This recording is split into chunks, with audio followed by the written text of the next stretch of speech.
Buenas tardes, bienvenidos a la sintonía de Onda Cero. Acabamos de escuchar las noticias de la 1 del mediodía. Esto es lo que ha sucedido en España y en el mundo. Ahora nos vamos a centrar en un lugar de Sevilla, en la Plaza de la Magdalena. Estamos en la sede de la Asociación de la Prensa.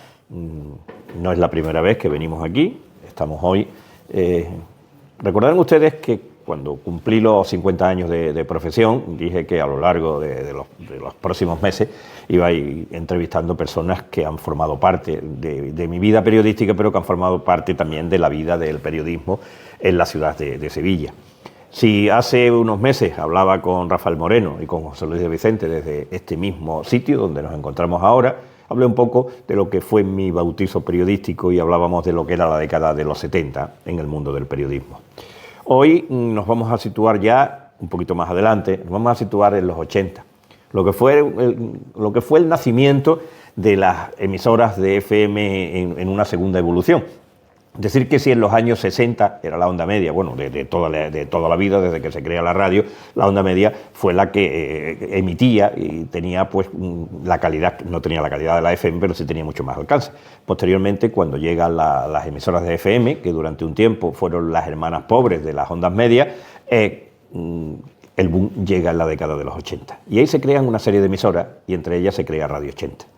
Ahí fue donde yo recibí mi catequesis y mi comunión de cara a lo que es el periodismo y todo lo que aprendí en los 2 años que estuve en Radio 80. Vamos a hablar con un periodista de raza, ya hoy jubilado, pero que marcó mucho en el periodismo sevillano y me marcó a mí también. Para mí ha sido posiblemente la persona más influyente, más importante en mi formación como periodista, lo digo así claramente. Don Manuel Capelo Hernández, buenas tardes. Buenas tardes, gracias Bartolomé. Y como decía un amigo mío, ¿dónde está ese señor que me lo presente? Manuel Capelo, onubense, afincado en Sevilla durante muchos años, licenciado en Ciencias de la Información, hoy a Comunicación, por la Universidad de Navarra y ha pasado ha dedicado su vida a agencias, una parte también en radio, pero después mucho más en lo que es el periodismo escrito en 2 periódicos muy influyentes en la ciudad de Sevilla, El Correo de Andalucía y posteriormente a ABC, donde se prejubiló precisamente siendo subdirector o adjunto a la dirección. Director adjunto. O director adjunto. Entonces, es una persona que ha vivido el periodismo como estamos hablando. ¿Cómo era aquel periodismo de los años 80? Aunque después ya iremos hablando de muchas más cosas.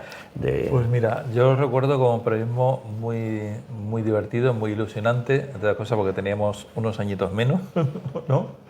Pero con pocos medios. Pero era un periodismo mucho más directo, yo creo que sincero, y que, visto con perspectiva, ojalá en aquella época hubiéramos tenido los medios técnicos que tenemos hoy en día, o entonces ya nos hubiéramos salido, ¿no? Manuel Capelo estudió la universidad, como he dicho, la Universidad de Navarra. Después llega aquí, trabajó muy poquito tiempo en El Correo, en una primera etapa, y pasa ya a la agencia. Trabajó en agencia en la Andalucía Deportiva, con Miguel Gallardo, hombre que fue muy influyente en todos nosotros, también en Manolo, porque lo ha sido, porque Miguel es un referente para todos en el mundo del periodismo y fue también tu maestro, tu amigo, todo. Casi. Miguel Gallardo para ti fue todo. Curiosamente, yo venía de una formación académica del periodismo. Yo fui de la primera promoción de las facultades de comunicación, o entonces llamábamos facultades de periodismo, que era un poco el barniz, el inicio del barniz universitario a este oficio. Y Miguel nunca estudió periodismo. Él venía de una formación jurídica, pero le encantaba el periodismo y él había hecho mucha más práctica en el oficio periodístico que yo. Entonces, digamos, ahí se juntaron las dos cosas, ¿no? Has dicho oficio de periodista. Sí. Yo siempre recalco que esto es un oficio que hay que aprenderlo como el carpintero, el herrero, el albañil. Yo he ido cambiando, digamos, de discurso mentalmente, ¿no? Y precisamente una de las personas que me hizo cambiar de discurso fue Miguel, ¿no? Porque yo al principio, evidentemente, venía de una facultad de comunicación con un título universitario que me habilitaba para ejercer una profesión. Entonces, En aquella época había un debate, incluso en esta casa, en la Asociación de la Prensa de Sevilla, un debate sobre el llamado intrusismo, o dicho de otra forma. Cuando yo llegué a Sevilla, no me pude inscribir en la asociación porque, a pesar de que yo tenía un título universitario que me habilitaba a ejercer la profesión no me lo reconocía hasta que yo no lo ejercitara. Es decir, tenía que tener una nómina en un medio de comunicación para poder acceder, para darte de alta como asociado. Y curiosamente, muchas empresas periodísticas o algunas te pedían el alta en la asociación para poder hacer. Que era imposible entonces. Con lo cual era una situación extraña que evidentemente se rompió con la práctica y ya. Entonces, una de las empresas que no pedía, digamos, el ser miembro de la asociación para poder contratar era el Correo de Andalucía. Tú trabajaste en la segunda etapa con el padre Javier. ¿La primera con quién era? En la primera etapa fue una época bastante convulsa en el Correo de Andalucía, como siempre, como todas en las últimas décadas del Correo, hasta su situación actual. Y era una etapa en la que estaba saliendo Editorial Católica del accionariado, había entrado una serie de socios locales a través de Editorial Sevillana. Entonces el gerente era Uceda, un personaje muy conocido de Palma del Río. En aquella época en el periodismo sevillano, odiado y amado. Conocido como el Pipa. Más odiado que amado, porque era una persona con un carácter duro, era, digamos, un empresario a la vieja usanza, ¿no? Y había contratado a un director muy joven, que era el jefe de suceso de La Verdad de Murcia, Ramón Gómez Carrión, y yo llegué justo a la primera etapa con él. Digamos, fue el primero el que me dio la primera oportunidad de escribir las primeras crónicas, y ahí conocí a Juan Holgado, que en realidad fue mi primer jefe directo cuando yo llegué a Sevilla. Un histórico del periodismo. También. Todo el mundo lo conoce por aquella primera entrevista que se le hizo a Felipe González después del Congreso de Suresne. Efectivamente, en el año 74 Juan Holgado consiguió contactar con Felipe González a la vuelta del Congreso de Suresne y acabaron los dos en la Gavidia y pasaron una noche en la Gavidia. La Gavidia era la comisaría de Sevilla, donde estaban los calabozos. Y estuvieron los dos una noche por la publicación, uno por hacerlo y otro por ser un socialista de pro. Estamos hablando de, eso pudo ser en el año 74, en que fueron pasar. Y si nos ponemos ya a contar, perdona, y veníamos a hablar sobre todo de tu relación, pero de eso hablaremos ahora. Estamos hablando del periodismo de los años 80. Otra anécdota del Correo de los años 70, porque eso hubiera sido impensable en los años 80, pero en el año 74 creo que fue también, o 73, esto ocurrió en Sevilla. El Correo de Andalucía se le ocurrió publicar una noticia diciendo que unos marines habían desembarcado en la base de Rota con la finalidad de llegar a Lisboa para abortar la revolución de los claveles. Nunca se confirmó aquella noticia, no te puedo decir si fue verdad o no, pero lo cierto, por lo que yo he podido recomponer, es que el corresponsal de Rota se enteró, alguien se lo dijo, él lo transmitió a la redacción lo publicó en portada, fue un escándalo nacional. Acabó destituido el director, casi acaba en la cárcel. Se acaba en la cárcel, si es que no acabó, Javier Smith. Y fue otra de las múltiples crisis que provocaba entonces el Correo de Andalucía en esta ciudad. Hemos hablado del Correo, hay que hablar de la agencia EFE un poquito antes de tu llegar. Hemos hablado de la Andalucía Deportiva con Miguel Gallardo, lo que significó. Pero tenemos que hablar también un poquito de tu paso por la agencia EFE. Sí, efectivamente, yo, digamos, empiezo a desarrollar mi vida profesional más activa en Andalucía Deportiva. Montamos un concepto muy novedoso que era una agencia de noticias exclusivamente basada en el deporte y sobre todo en lo que entonces se llamaba el deporte molesto. El deporte base. Deporte base, cosa que nadie hablaba. Es decir, el baloncesto en Sevilla en aquella época pues era el Club Amigos, si te acuerdas, prácticamente no hablaba nadie. Los atletas que había en Sevilla, en Chapina, nadie hablaba de ellos, nadie hablaba de hockey, por ejemplo, a pesar de que el patín claret... Y el padre Miguel. Y el padre Miguel estaba en primera división, de la división de honor. La división de honor del hockey de España. Hockey. Y era el puntero. Eso en la información deportiva habitual, tanto de los medios sevillanos, pues pasaba absolutamente desapercibido porque no había nadie. Entonces, Miguel montó una agencia que digamos, éramos los únicos que dábamos noticia de todos esos deportes, aparte de una información del Sevilla y el Betis muy distinta a la que habitualmente se daba. Era unos folios Eran unos folios fue el que se mandaban a los medios y que era, esa era la forma de mandar. Lo redactábamos por la mañana, se empezaba a escribir y a darle forma a primera hora de la tarde. Me acuerdo yo que con los originales me iba a la Alameda, a una copistería que había en una esquina de la Alameda. Se fotocopiaba. Se fotocopiaba y se repartía por los distintos medios sobre las 6 de la tarde de ese día, diariamente. Eso fue, estamos hablando... Pero vamos, eso fue absolutamente innovador. Innovó totalmente el mundo de... Después, cuando estemos en Radio Cheta, te contaré lo que me pasó una vez que me formaste el 2 de mayo, porque estaba el boletín, nosotros llevábamos el boletín, y cogí el de la semana anterior y di unos horarios de partido que se habían jugado ya, como que se iba a jugar allí. Pero bueno, eso era a las 8 menos 10 de la mañana, venías todavía casi prácticamente dormido cuando te metías en los estudios. Agencia F, llegas un poquito antes de llegar a Radio 80. Un poquito antes, efectivamente. Yo con la experiencia, digamos, de Andalucía Deportiva, que además simultaneaba, no full time, pero bueno, de vez en cuando, como corresponsal bis de la agencia Europa Press, pues cuando empezó la campaña del 82, tanto de las autonómicas como casi de las generales, Manolo Molina pidió excedencia en la agencia F, y entonces me ofrecieron a mí un contrato y estuve trabajando un tiempo en la agencia F, digamos, mientras Manolo estuvo de excedencia y después me quedé como colaborador, ¿no? Digamos, esa es la etapa que pasa entre Andalucía Deportiva y mi llegada a Radio 80. Y en la agencia F también tengo miles de anécdotas, como es normal, ¿no? Porque fueron unos años muy intensos, ¿no?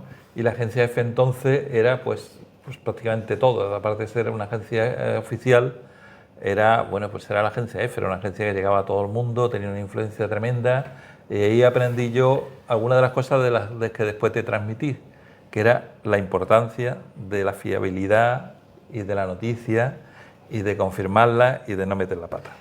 Todos los que hemos estado en la agencia F, alguna vez. Bueno, lo metimos todos. Trabajar en la agencia F te daba eso, te daba una... Yo trabajé 14 años de una forma muy diferente, Manolo, porque a mí me contratan en la agencia F para mandar la información diaria de Sevilla y de Betis, que yo la cubría diariamente para la radio, y era una forma en que casi prácticamente la cogía. Yo dije que yo no me iba a sentar ante un ordenador, no me iba a sentar a redactar porque no tenía tiempo, pero sí firmaba las noticias dando la credibilidad de lo que yo había metido en la radio, y también garantizaba que durante las horas intempestivas, a las 2, 3 de la mañana, destituían un entrenador, llevaba yo a Madrid y confirmaba la noticia y nunca se le iba nada. Así tuve yo 14 años trabajando para la agencia F. Llega finales de agosto, principios de septiembre del 84. 82. Perdón, del 82. En 84 cuando terminamos, del 82. Llega, acababa de terminar el Mundial. Sí, del Mundial, si me permites.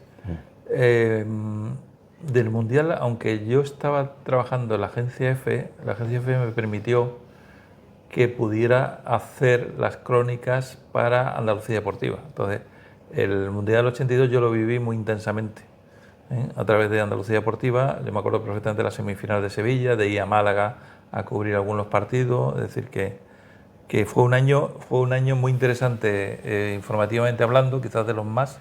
Pues te recuerdo que coincide el Mundial de Fútbol, que en Sevilla tuvo una importancia trascendental casi, sino por lo menos con mucho peso, y el inicio de la campaña de las autonómicas y las primeras elecciones autonómicas en Andalucía. Eso fue, estamos hablando de la primavera del 82, llega el que había sido jefe de comunicación, jefe de prensa de la sede de Sevilla, don Ricardo Río, y empieza a formar un equipo. Correcto. ¿Cómo surge aquello? ¿Te llama? ¿Cómo fue?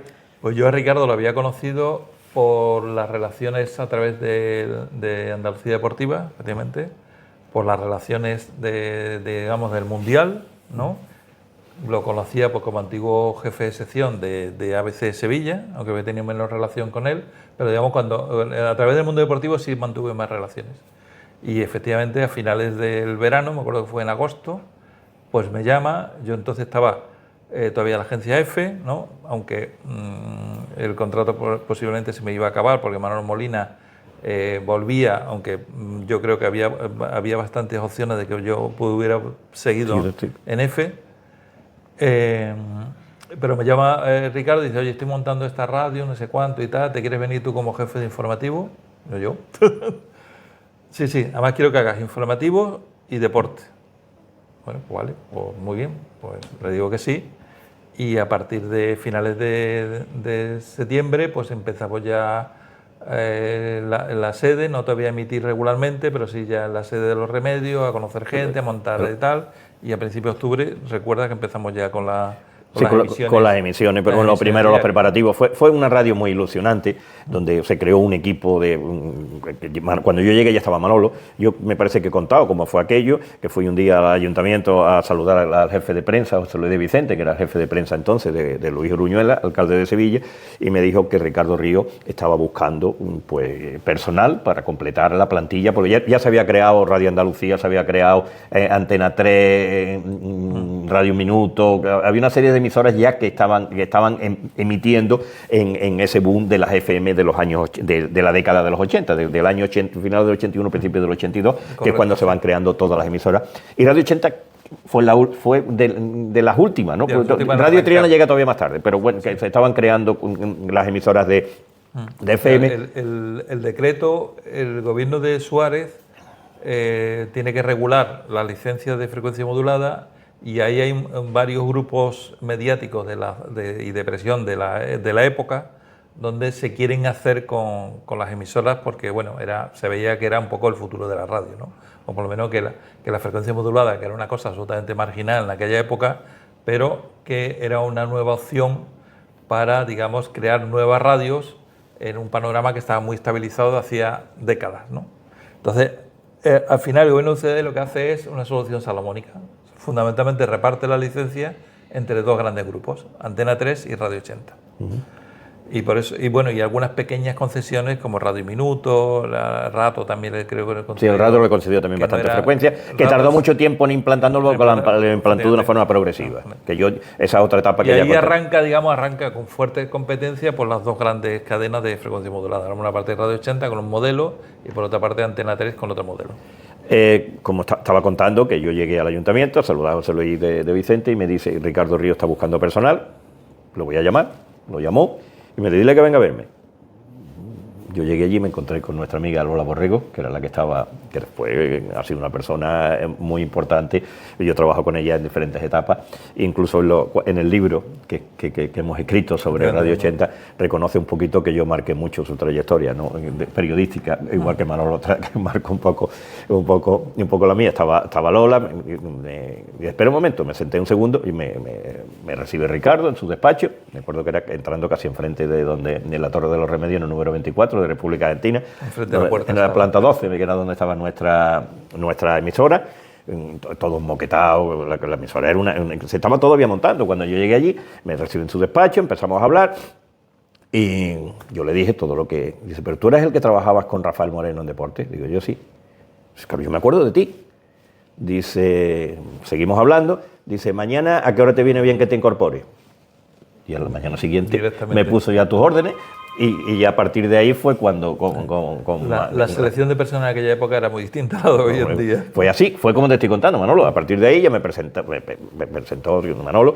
Y a partir de ahí es donde esta persona, este señor que está aquí, este periodista de raza, como he dicho, formó una parte muy importante en esos 2 años. Nosotros trabajamos desde octubre del año 82 hasta el 30 de junio del 84, en que terminó nuestro contrato y terminó nuestra etapa, y ya cada uno emprendimos vidas por distintos, pero en esos casi 2 años... pero fueron 2 años muy intensos, y los recuerdos que yo tengo y los análisis que hemos hecho y que hemos plasmado efectivamente en el libro que antes comentaba de los 40 de Radio 80. Los 40 de los 80. Que cada uno hemos un poco contado nuestros recuerdos y vivencias.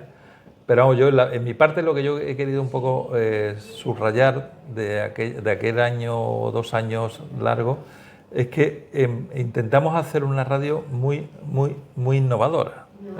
Incluso chocaba un poco con el proyecto nacional de Radio 80, que era un modelo de una radio tranquila, ¿te acuerdas? Una radio con mucha calidad musical, pero donde informativamente y desde el punto de vista de entretenimiento, pues bueno, no era tan agresiva como lo hicimos en Sevilla. En Sevilla, aprovechando las desconexiones locales, que entonces ya era una gran novedad en la radio, claro, que daban un tiempo para hacer la información de la ciudad de Sevilla. Pues, aprovechando las ventanas locales, montamos casi una radio paralela, ¿no?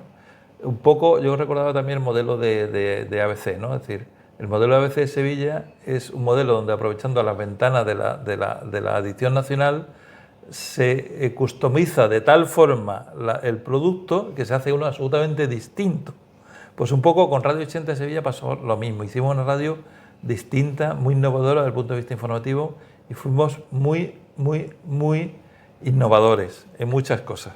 Vamos a situarnos cuando tú llegas y te configuras ya la redacción de informativo y la redacción de deporte. ¿Cómo era aquella? Vamos a empezar por la redacción de informativo. La redacción de informativo era amplia, aunque parezca una paradoja en aquella época. Es más, yo creo que es mucho más amplia de la que tienen hoy en día muchas de las grandes cadenas, ¿eh? Y ahí lo dejo.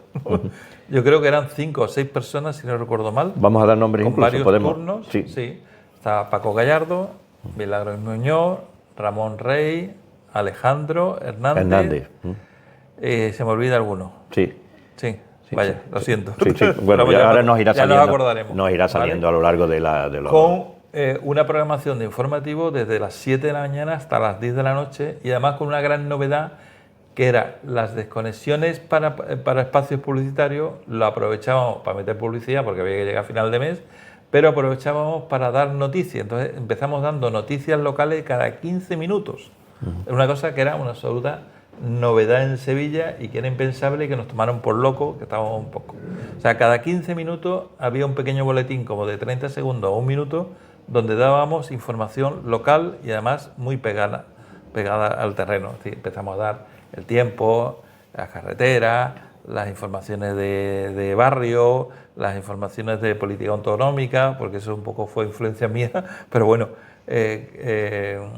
Y después había grandes bloques, 2 bloques de informativos por la mañana, a mediodía y por la noche. Eso era absolutamente novedoso.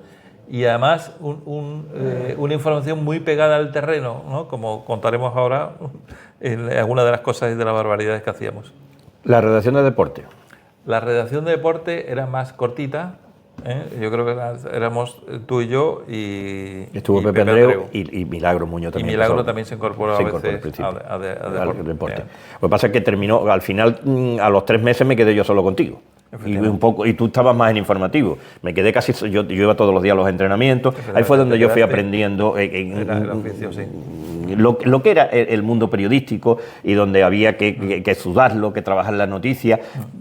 Pero también cambiamos el esquema, porque acuérdate, si tú miras a lo que era la información deportiva en la competencia, entre comillas, pues era una información fría, muy de opinión, más que de información. Aquí opinión nada, aquí era información y palabras de los protagonistas. Lo que se hace hoy en día, de ir todos los días al informativo para ver qué pasaba, no lo hacía entonces nadie. Bueno, salvo Andalucía Deportiva, que también empezó a romper un poco aquello, de decir, en los entrenamientos pasan cosas. Entonces hay que iba todos los días, a los 2 además, tenía que cubrir, porque estaba solo. Tú ibas todos los días, y todos los días dábamos información fresca de lo que había ocurrido, a diferencia del resto de las emisoras que tenían una información muy deportiva, muy basada en la opinión. Pues pienso esto, pienso lo otro, he jugado bien, he jugado mal, este entrenador me gusta, este no me gusta, este jugador no sé cuánto y tal. Pero el ir todos los días a ver qué estaba pasando en los entrenamientos, quién se lesionaba, quién volvía, cuál era la estrategia, qué habían dicho determinados entrenadores o jugadores, eso que hoy en día es lo habitual, pues para entonces nosotros fue una de las novedades que metimos. Yo traía todos los días 5 o 6 grabaciones. En aquel tiempo en el Sevilla el entrenador era Manolo Cardo, y los jugadores del Sevilla, pues, me imagino que era Bullo, el portero, Nimo, Cesna, Francisco, en el centro del campo, Juan Carlos, y en el Betis, en la primera etapa, tuvo Antaldunay, que lo destituyeron el 24 de diciembre del 82, el mismo día de Navidad, y después llega Marcel Domingo. Ya Marcel Domingo ya falleció no hace mucho, era un francés que había jugado como portero en el Atlético de Madrid, que después fue entrenador de varios equipos. Y acuérdate, por ejemplo, una cosa que tú después, en tu vida profesional, digamos, fuiste un as en la materia, metíamos en directo a los jugadores. Sí. O sea, entrevistas en directos, cosa que no era normal, pero prácticamente teníamos cada día una. Si no era el entrenador, eran todos los jugadores, o iban a los estudios, o tú lo grababas en el entrenamiento, o entraban por teléfono. Muchas voces de muchos protagonistas, era lo que teníamos. Y además todo muy fresco. Y eso dio lugar a lo que tú has dicho. Eso se inculcó en mí, el que el protagonista lo tenía que contar él, que era lo que te daba una credibilidad, que eso después en televisión ha sido fundamental, porque si tú no tienes la imagen del protagonista no tienes nada, pero en la radio era igual, y en este caso era el testimonio de la voz de la persona lo que venía a quedar. Sí, y otra gran novedad fueron las tertulias deportivas. Sí, exactamente, las tertulias deportivas que las hacíamos en el bodegón Torre del Oro. En el bodegón Torre del Oro, es decir, semanalmente juntábamos a gente de Sevilla y Betis. Además venían a la par, ¿eh? Que era, eso no se había hecho, era nunca. Una tertulia, pero eso no se había hecho nunca. Eso fue una de las grandes innovaciones que dejamos también. Sí. Bueno, había tertulias taurinas, tertulias de todo tipo. ¿No? Sí. Y sobre todo también empezamos con las tertulias políticas. Sí, claro, que en aquel tiempo. Aunque tú estabas más centrado en el tema deportivo, pero acuérdate que yo creo que por primera vez la radio en Sevilla pues empezaron a hacer un programa semanal donde iban los políticos y hablaban entre ellos, con algún periodista, ¿no? Eso fue absolutamente novedoso, ¿no? Como fue novedoso el que se pudiera retransmitir desde un sitio sin necesidad de que estuviera en el estudio. Podíamos montar de tertulias en sitios alejados de la radio, por un método que tú conocías muy bien. Que era pinchar el teléfono. Yo además ahí hacía yo hice de control muchos años, de técnico muchos años, también porque a mí me contrataron como locutor control. Es decir, yo tenía que hacer la palabra, pero yo tenía después que hacer, donde pinchábamos los teléfonos, cogíamos las pincitas, tú abrías el auricular, los dos botoncitos, pinchabas y lo mandabas a tu mesa, la ITAMEN antigua aquella. Si tenías para que que servía de mezclador, y tú lo que hacías era mandar el sonido a ese teléfono y te llegaba después. No tenía la calidad que tenía, pero era lo que había en aquella época. Pero así hice yo vueltas a España, vueltas ciclista a Andalucía y cualquier cantidad de eventos. Cuando llega el Papa en octubre del 82, yo lo cubré contigo, formamos un tándem desde el aeropuerto. Desde el aeropuerto, que perdimos el autobús y después nos tuvimos que venir un taxi, y nos costó la misma vida llegar hasta la feria. Estamos hablando de los años 80, donde no había móviles, ni nada que se le pareciera. No, nada. Los móviles llegan en el 88, yo empecé ya a utilizar. En el 90, sí, pero además con muy poca cobertura. Es decir, hoy en día cualquiera podía ir a cualquier punto y poder recoger un testimonio de voz y hoy esto es la unidad móvil de cualquier emisora de radio, de televisión o de... Entonces, o te llevabas un gran aparataje como tenían los de Radio Nacional, que era, primero, que era costosísimo, y segundo, que necesitabas un despliegue de medios que no tenía una emisora como Radio 80, o no podías hacer esas cosas. Y gracias a que con la ITAME y con las pinzas, donde había un teléfono fijo, había una unidad móvil. Y lo hicimos desde Mesón, como hemos dicho, del bodegón Torre del Oro, o para no ir al aeropuerto, el Figón del Cabildo, de un montón de sitios. Otra de las grandes novedades de Radio 80 fue el carrusel de Semana Santa. Claro. Es decir, el poder retransmitir las entradas y las salidas de las hermandades de lunes a domingo, que fue una novedad. Eso fue novedoso, fue la primera vez que se hizo, no se había hecho hasta nunca. Efectivamente. Además, hay Fran López de Paz, que fue también de los que se incorporó después, que no lo habíamos hablado él, que se incorpora un poquito después que el resto. Efectivamente. Aquello fue absolutamente novedoso, porque acuérdate que la Semana Santa, la programación de Semana Santa eran pues o retransmisiones de actos litúrgicos, o las 7 palabras, de cosas muy frías y tal, y nosotros llegamos diciendo, está saliendo en este momento tal, o va por tal sitio, o está entrando, ¿no? Incluso recuerdo el pregón de Semana Santa, que lo dimos en directo. Efectivamente, también. Yo estuve dando, yo me dedicaba un poco a dar la publicidad de aquellos pregones. Estoy hablando, eso pudo ser ya en la primavera del 83. Bueno, estamos en el... Nos van quedando 5 o 6 minutos. Estamos en la Asociación de la Prensa. Hay que decir que hay actividad. Estamos en puerta de la feria, que va a ser muy prontito, porque la feria llega ya el próximo sábado. El próximo sábado, está ahí ya. Entonces pues tenemos y se oye ya el bullicio y donde nos encontramos. Retransmisión deportiva, que hicimos nosotros alguna. El primer partido yo lo radié contigo. Bueno, primero fue uno de fútbol sala en una azotea, en los Salesianos de Triana, creo que fue, ¿no? Sí. Pero dimos desde el histórico 12-1 de Malta, que lo retransmitimos en directo. Sí, claro, ese fue otro de los grandes. Ese lo retransmitió Ricardo Ríos, además. Para toda España. Para toda España. Que fue, yo estaba con él apoyándolo en la. Si no recuerdo mal, creo que todas las semanas retransmitíamos el partido que se jugaba en local, por el Sevilla del Betis. Cortábamos de la cadena nacional con gran disgusto de la programación de los directores nacionales, porque no entendían que cortáramos el programa nacional, pero claro, la excusa era que era una forma de obtener ingresos a través de publicidad, entonces por ahí más o menos se contentaban, ¿no? Pero dimos, creo recordar que casi todos los partidos en local. Ya, eso fue ya en el año, eso fue ya, sí. Empezamos el último año. Al principio había un programa que lo hacía Juan Antonio Fernández Abajo, que era musical, era diferente, era un distinto que era cadena, pero que después ya el segundo año, ya estamos hablando a partir del finales del 83, segunda parte del 83 y principios del 84, ya empezamos nosotros a hacer muchísimas retransmisiones y ahí sí dimos ya muchos partidos. Yo recuerdo un partido de juveniles que ganó el Betis a Real Madrid en Ciudad Real. Retransmitimos la final de juveniles entre el Betis y el Real Madrid, que nos fuimos a Ciudad Real los dos, y lo dimos en directo desde que ganó el Betis 2-1. 3-1. Porque se convirtió Palomino en el gran protagonista. El primero marcó el Madrid. Sí, y en aquel juvenil estaba la quinta del Madrid. Pardesa fue el que marcó. Pardesa, Michel. Claro, estaban todos, la quinta del buitre. La quinta del buitre jugó, sí. Y el primer gol lo marcó Pardesa y empezó el Betis perdiendo y después marcó los 3 goles y se llevó era José Ángel Moreno el entrenador de ese equipo. Después pues, hicimos montones de tertulia y después lo que tú has dicho antes, Manolo, la credibilidad. Lo que tú venías de una agencia y me inculcaste a mí eso, que para dar una noticia tenías que contrastarla. Y mientras que tú no dijeras y tú no supieras que eso se había producido, tú no dabas esa noticia. Eso te da después una credibilidad y una seriedad dentro del mundo del periodismo, que es lo que a mí me ha respaldado durante muchísimos años. Pero eso vino de esos momentos iniciales contigo. Eso para mí ha sido hasta el final de mi vida profesional, porque voy a contar una anécdota. Ya de última vida profesional, casi en el 2016, cuando muere la duquesa de Alba, yo ya era el responsable del área digital de ABC. Y la duquesa se estaba muriendo, ¿no?